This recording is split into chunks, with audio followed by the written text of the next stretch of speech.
Please remember to like, subscribe and comment, as we love to hear back from our viewers. Also, if you enjoy our videos, please consider becoming a patron of our show through Patreon and or GoFundMe. Links are listed below the video in the description.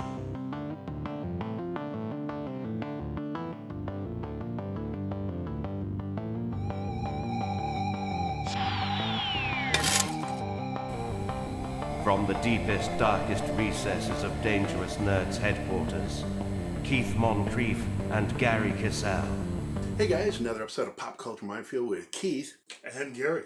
And we're here to talk about some vitally important stuff. This is life or death stuff.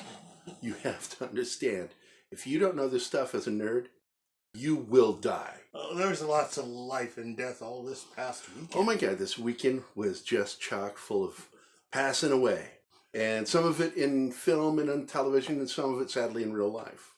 Of course, one of the worst parts of this weekend, is actually Monday, getting the news that John Singleton passed away, who, despite a spotty career in as far as making money on his films, but all of his films had a piece of him in them, and they were really good films. Yeah. One of my favorite films of his was, of course, Shaft. I felt it could have been better, but damn it, and I'm so glad we got a sequel, and was Singleton involved with that? I think he may have been one of the producers. It's just sad that we lost this guy, and he's second time in about a year, because, I mean, those in the geek community who know, one of the former hosts on Collider,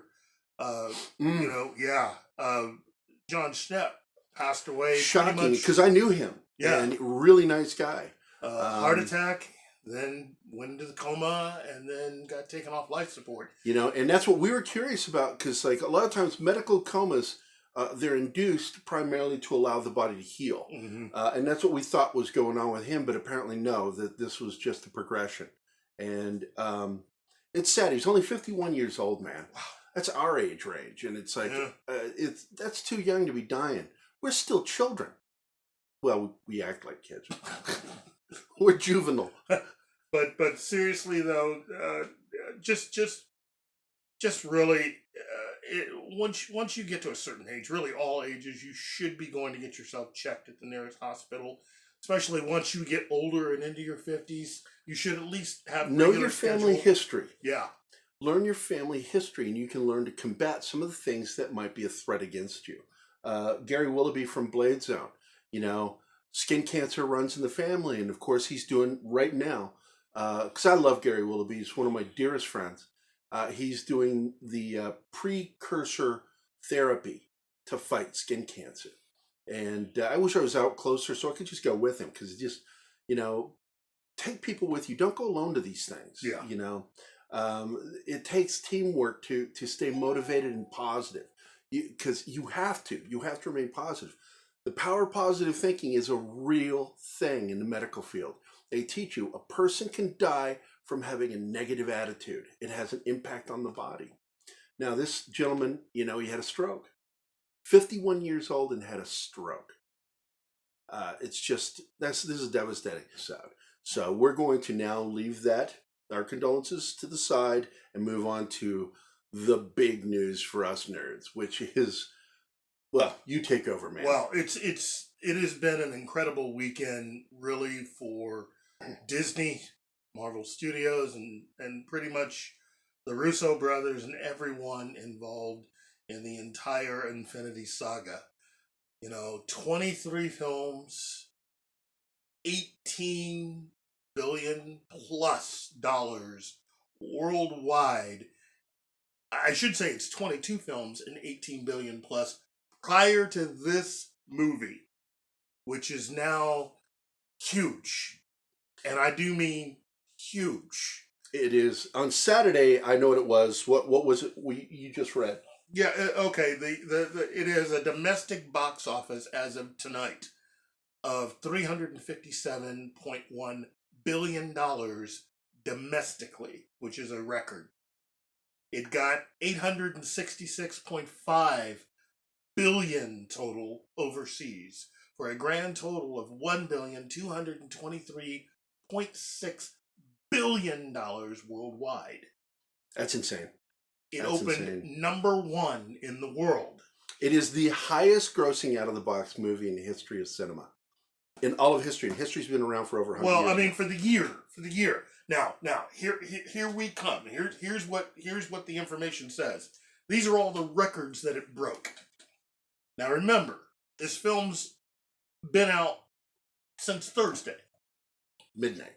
So, it broke the foreign opening day gross, single day Friday, single day Saturday, single day Sunday, and the theatrical release average, wide release all time.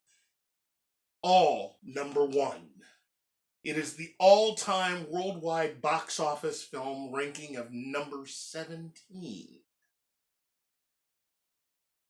Which means that compared to all the movies released prior to this is the 17th highest grossing film. Now, this film has to make over 2 billion, I think it's 2.4 or 2.6, in order to catch the #1 grossing film of all time, which is Avatar.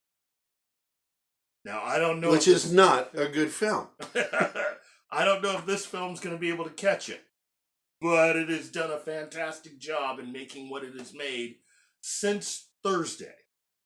So, all you fans out there, obviously, the people watching us, and quite a few more, have seen the movie. And if at least half you guys go back out to watch this movie again, this film has a really good shot at getting as close to $2 billion as one film can. I'm telling you, man, I won't be surprised. Now, admittedly, it's not as good a story as the previous Avenger film. It had a lot of little problems with it. It's a good film. It's not a great film, but it had great moments in it. And I got to tell you, I blubbered like an idiot in some of the scenes. I don't want to say what's happening here yet.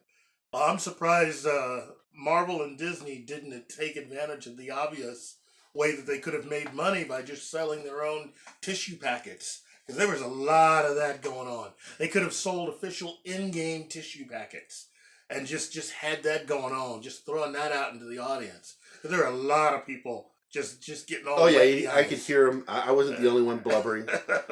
And it had some really hilarious moments in it. Nice mixture of shout outs by way of the comics and mainly just the previous movies. And to the previous movies. I really liked how they pulled a Star Trek. Where they sent characters to other moments that took place in the film franchise.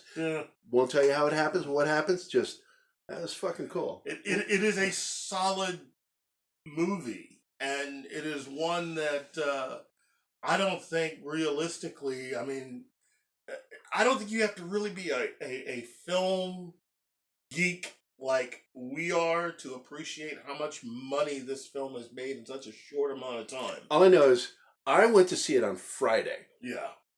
And we were going to go see it at the Carthage Drive-In because I haven't been to a drive-in since '98 when they released Space Cowboys. Yeah. And I went to see that in a drive-in, which was fun. I love drive-ins. And so we were going to go see it. And the people in front of us were the last ones, so we didn't get to see the movie. We tried to go see other theaters, and the lines were insane. So finally on Sunday, we decided that we were going to go and see this movie in the evening and go there an hour and a half early. Mm-hmm. We were 2 in line. Not 1. There's this other dude there that had the idea for me. And then my girlfriend, her daughter, and I, we went to see it, and just wow. Stood there in that line, man, for an hour and a half. And we got the pick of the seats. It was awesome. And we stayed till almost 1:30 in the morning when the movie let out. So you guys went old school because, you know, those of us that remember when Star Wars came out, that's pretty much how you did it. Okay, my friends, and I'm going to tag him on Facebook.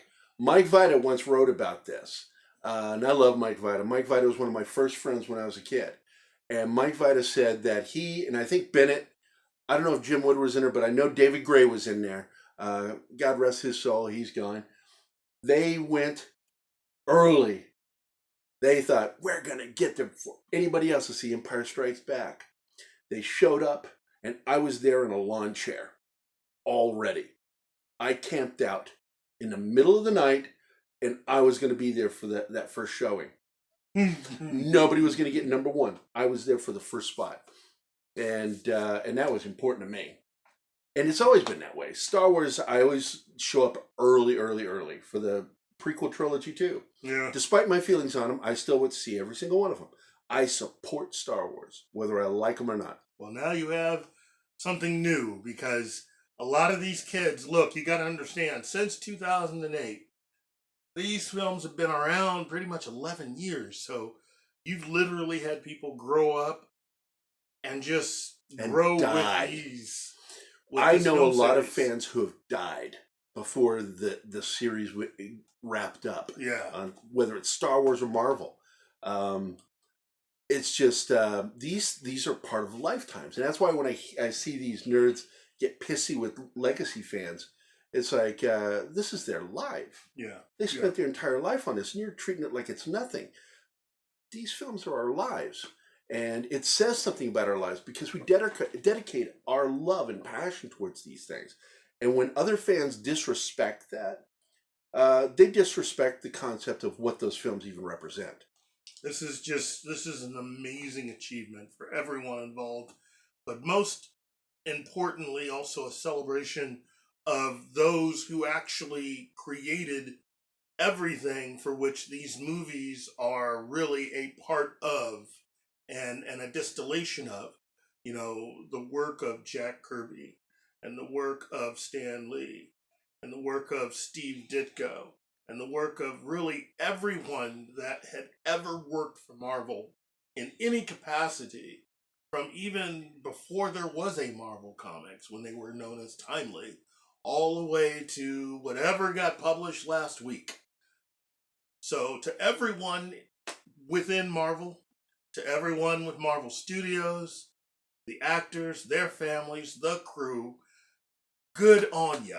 This is amazing, and I really am of the belief that it's gonna be a long time before we see anybody else attempt to do something like this again. Yeah, this was really it's like a once in a lifetime experience. It really is, and to have gotten to live to see this is really, it's awesome. Because I didn't even think we would get this far.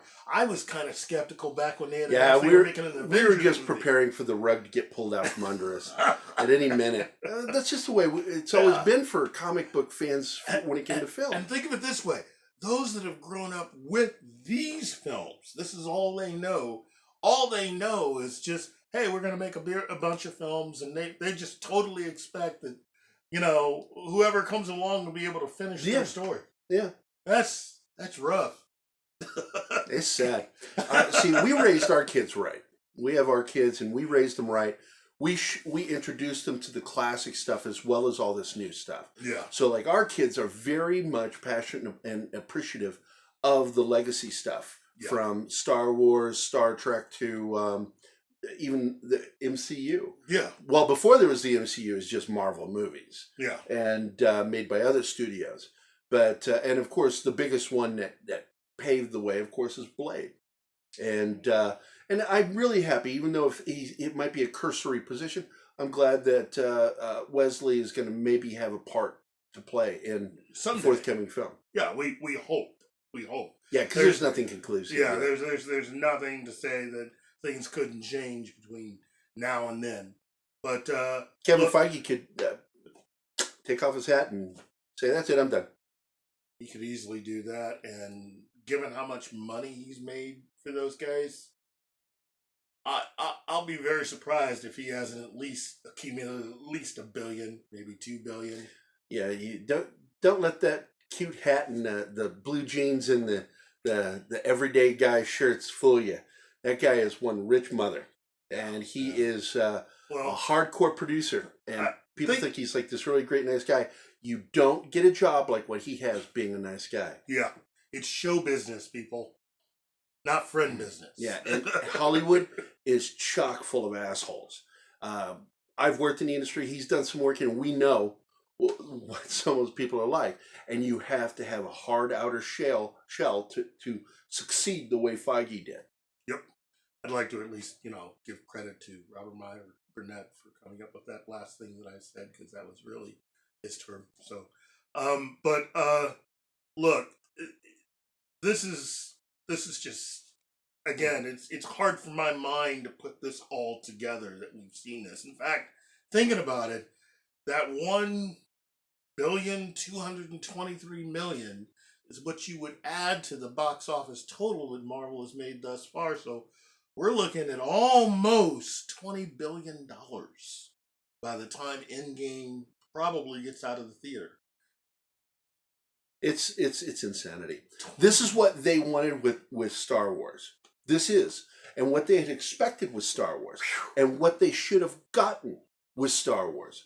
But Kathleen Kennedy, she screwed the pooch. She hired this dipshit square-headed dude. What's his name? Ruin Johnson. Ruin Johnson! Yeah, he rents a junkyard down the road, that Ruin. And they drove the property into the ground. And idiots who say Last Jedi made a profit don't understand how the film business works. You're idiots that say that. You are. You're an absolute idiot. Don't sit there and tell me, because they won't comment on here. They'll know I'll go after them. You don't know what you're talking about. There's a way that the industry works, and you have to hit a certain mark. Not just the mark that you think it is, it's the mark that Disney sets for itself.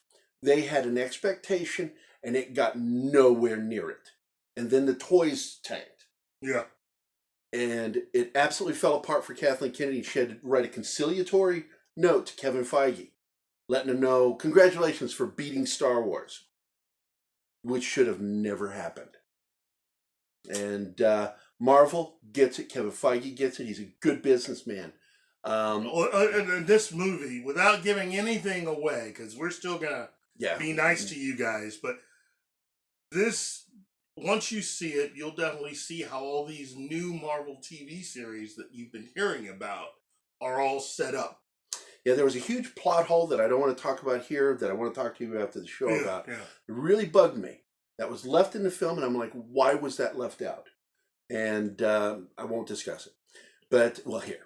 And but there was some great stuff that was set up in the movie for the forthcoming stuff that we will get to see on Disney+.